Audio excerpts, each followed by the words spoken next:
Hello everyone, আসসালামু আলাইকুম। আশা করি ভালো আছেন। আলহামদুলিল্লাহ আমি ভালো নেই, যে একটু আজকে প্রচণ্ড রোদ, অতিরিক্ত রোদ উঠেছে। এই রোদের মাঝে বারান্দা থেকে আমি দোকানদারি করেছি। আপনারা জানেন তো, আমার একটা পোলট্রি মুরগির দোকান আছে। তাই আজকে কারেন্টও ছিল না। মৌলভীবাজারের ভেতরে যারা আছেন তারা অবশ্যই অবগত আছেন যে আজকে কারেন্ট ছিল, বিদ্যুৎ ছিল না। যাই হোক, বিদ্যুৎ আসছে 4টার দিকে, আনুমানিক 4টার দিকে হবে। তো দোকানে অনেক গরম, তাই বারান্দায় বসে বসে দোকানদারি করছি। এর মধ্যে গায়ে অনুভব করলাম যে অনেক জ্বর। আশা করি আমার কথায় বুঝতে পারছেন যে গায়ে অনেক জ্বর। তাই আমার ফ্যামিলি বা অন্যান্য যারা আছে তারা বলছে যে তুমি তাড়াতাড়ি ডাক্তারের কাছে যাও এবং ডাক্তার দেখাও।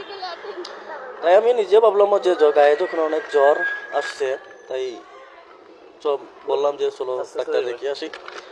যেহেতু ডাক্তারের ভিতর হসপিটালের ভেতর ভিডিও করি নাই, যেহেতু ভাইরাসিটি বলে একটা কথা আছে। যাই হোক, তাই বের হয়ে রিক্সা করে, তো আমার ওয়াইফ বলতেছে চলো দারুণ একটা জায়গা আছে, দেখে আসবা।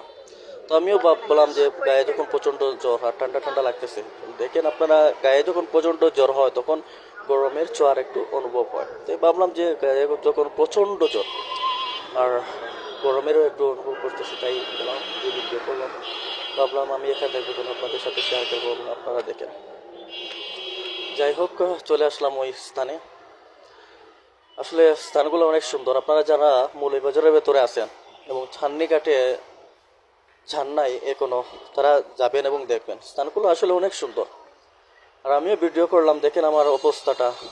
তাপ জ্বর নিয়ে ভিডিও করতেছি, ভালো লাগতেছে না এবং ভালো লাগতেছে যেহেতু রৌদ্র উঠেছে, তাই ভাবলাম যে গায়ে একটু রৌদ্র লাগাই এবং ভালোই লাগতেছে। আর ভিডিও করলাম, ভাবলাম যেহেতু আমি ভিডিও করতেছি তাই আমি একা দেখবো কেন, আপনাদের সাথে শেয়ার করি, তাই শেয়ার করলাম।